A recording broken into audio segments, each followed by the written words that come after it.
Hi, welcome back to Adventure Recaps. Today I will talk about the movie titled Black Panther. Spoilers ahead. Millions of years ago, a meteorite made of vibranium, the most powerful element in the universe, collided with the African continent. This impact had a profound effect on the plant life in the surrounding area. When the first humans appeared in these lands, 5 tribes settled there and named the place Wakanda. These tribes were in constant conflict and engaging in endless wars. However, the situation changed when the shaman warrior received a vision from the tigress gods. The vision led him to the heart-shaped herb, which granted him superhuman strength, speed, and heightened instincts. As a result, he became the first Black Panther and the king of Wakanda, with a mission to protect his people. 4 tribes agreed to live under the king's rule, but the Jabari tribe isolated themselves in the mountains.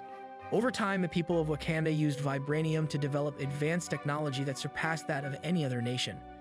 However, while Wakanda flourished, the rest of the world descended into chaos. To protect their vibranium and their advanced technology, the people of Wakanda chose to conceal their power from the rest of the world. This strategy was successful, as the truth of Wakanda's power remained hidden from the world for many years. However, in 1992, a group of teenagers playing basketball on a court next to a building noticed a luminous plane appearing above the clouds. In the same building, Prince and Jobu were plotting a robbery when they heard a knock on the door. When they opened the door, they found 2 women with strange clothes and spears in their hands. The women ordered Jobu to identify himself, and he revealed that he was the brother of T'Chaka, the current king of Wakanda. To prove that he was telling the truth, he showed them a blue tattoo hidden on his lower lip. All the sons of Wakanda had this sign. At that moment, King T'Chaka appears, and after hugging his brother, he informs him that Wakanda was recently attacked. A man named Ulysses Claw stole a 1/4 ton of vibranium and detonated a bomb on the Wakanda border before fleeing. Many lives were lost in the attack, but the strange thing is that Claw knows where the vibranium is. This implies that he has a spy inside Wakanda who helped him break through the barrier.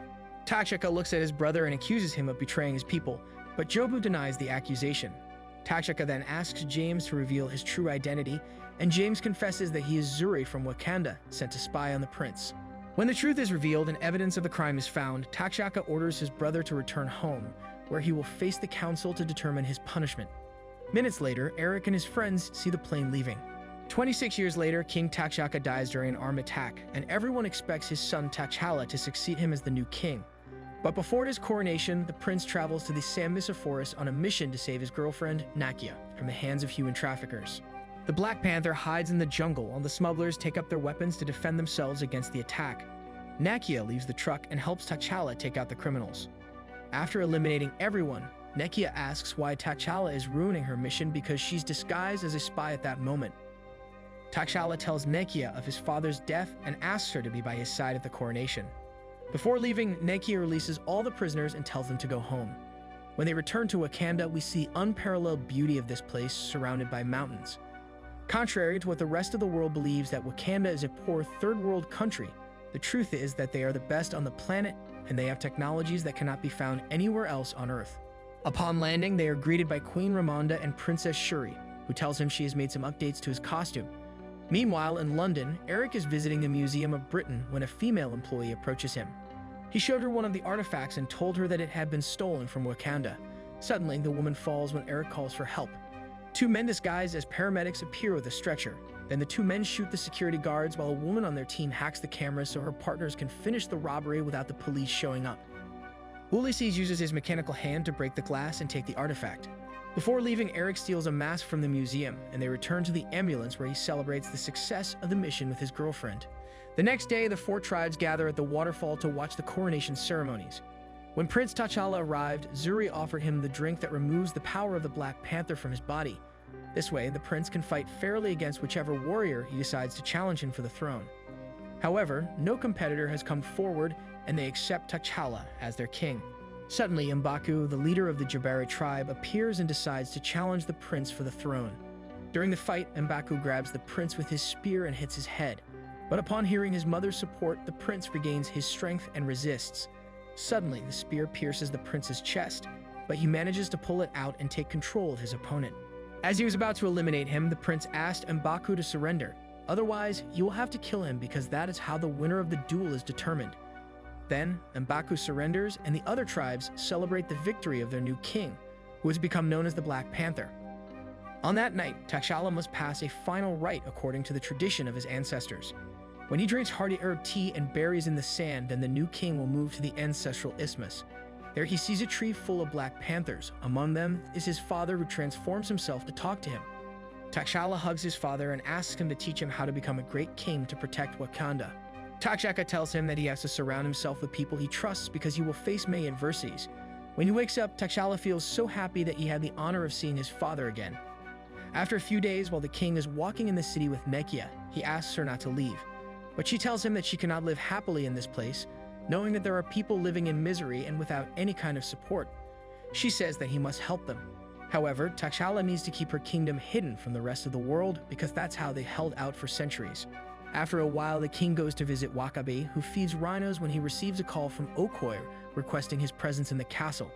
After gathering the council members, Okoye reveals that a Wakanda artifact was stolen from the British Museum by Ulysses, who plans to sell it to an American buyer in South Korea.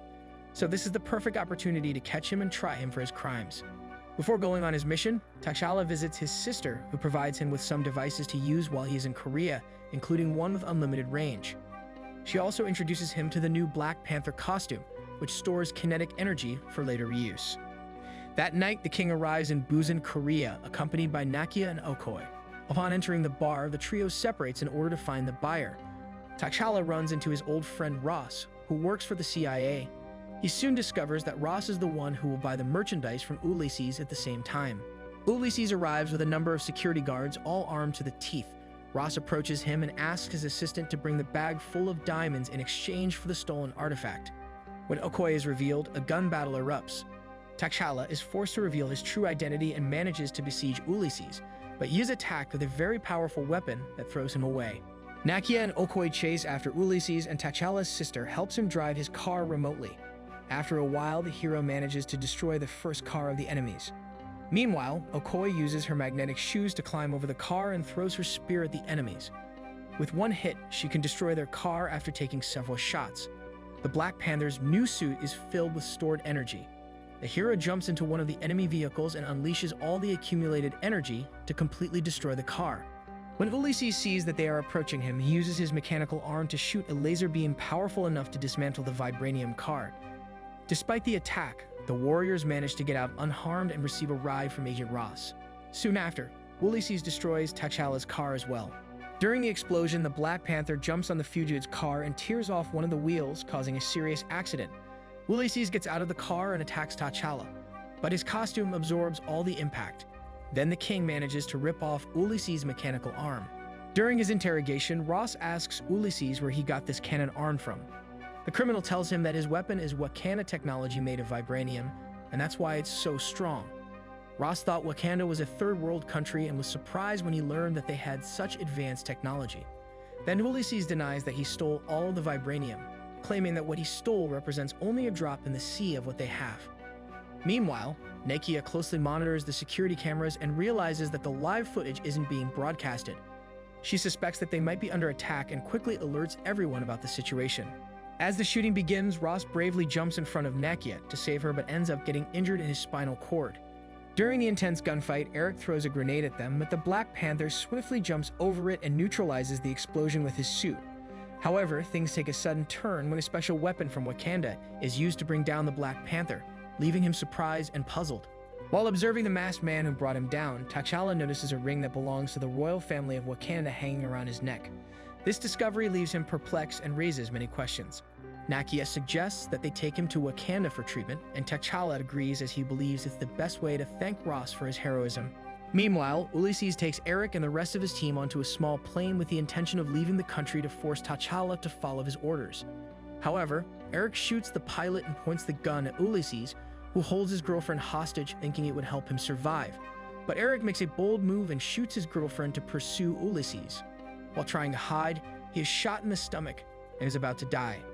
Ulysses says that Eric will never be able to enter Wakanda, but he is surprised to discover that his partner in crime has a blue tattoo on the underside of his mouth indicating that he is a descendant of Wakanda. At that time, Eric finished the work and used the plane to go to Africa. At the same time, T'Challa goes to the sacred garden to talk to Zuri. He asked him what had happened to his uncle and Jobu, and his father told him that he had disappeared and told him that he had seen a man in Korea wearing a ring identical to the one he had. Pressed by the king, Zuri says that Jobu took a group of warriors to America and Tachika put him there to spy on him. His uncle fell in love with an American woman and had a baby. All the suffering and diversity that the prince saw in that country made him become rebellious to his nation. So when Jobu chose to betray his nation by helping Ulysses steal the vibranium, when he was informed that he would return to Wakanda to face the council, he was furious and drew a pistol on him to save him. Tachika kills his brother, and the king tells Zuri to never talk about what happened. And then they leave Jobu's son alone. The next morning, Eric appeared at the Wakanda border driving the body of Ulysses and was greeted by Wakabi and his men who finally avenged his father's death. When Ross woke up, he couldn't believe he could walk after hitting his spine. He meets Shuri and introduces himself, but finds the girl knows everything about him. He likes the place and is happy with this level of technology. He asks what are those light panels around the train tracks. Shuri tells him they are sound stabilizers because vibranium in its raw form is dangerous for transportation at high speeds, so she discovered a way to temporarily disable it. Suddenly, the girl receives a call from Okoye informing her that a foreigner has crossed the barrier and entered the country. At this moment, T'Challa is sitting on a mountain edge next to Nakia and tells her what he discovered. He blames his father for leaving the child alone instead of taking him to be part of his people. Meanwhile, he receives a call from his sister asking him to come right away. Ross tells them that he knows Eric and that he's a former Marine who served in Afghanistan where he killed hundreds of people. Eric arrives at the council accompanied by Wakabi, where he reveals that he is the son of Prince Njobu, who has been killed by his brother. So he also has royal blood and has the right to duel over the throne before the fight begins. The king is stripped of his power. Eric tells him he waited his whole life for this moment. He has many marks on his body for every person he killed. He did this as training to kill the king. The fight begins and the king uses his shield to protect himself from his fierce cousin's attacks. After exchanging several blows, T'Challa managed to bring down his opponent. But Eric rises and attacks him again. The king's goal is to make his cousin give up the fight. Then Eric managed to stab the king in the stomach with a spear. When he was about to eliminate him, Zuri intervened and revealed that he was responsible for his father's death. Eric kills Zuri. Then he carries T'Challa and throws him from the top of the waterfall for the safety of the royal family. Nakia sides with the queen and Shuri during the coronation of the new king. That night, Nakia meets Okoye and asks her for help to destroy Eric. But the warrior tells her that she is loyal to the throne of Wakanda no matter who sits on it. Meanwhile, Eric performs the coronation ritual. After drinking herbal heart tea, he is sent to the ancestral isthmus where he sees his father Njobu. Feeling guilty about the person his son has become, he cries and tells him that he should have taken him to Wakanda when he had the chance.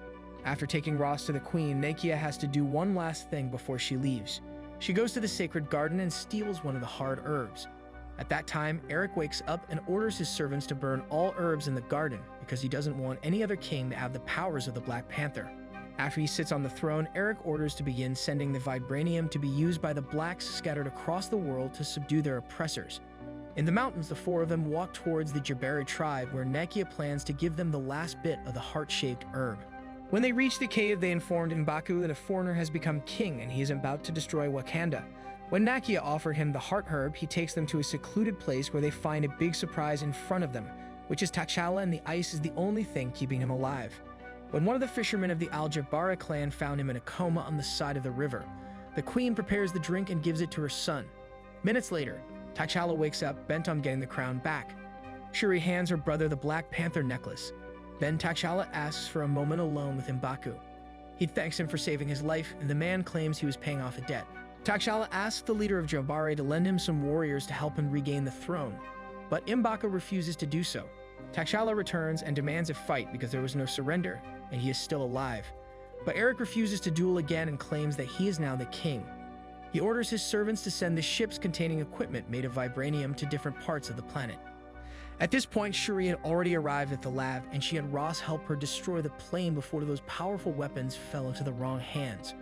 Ross pilots a warplane from a distance, and his mission is to destroy the rest of the planes before they cross the border.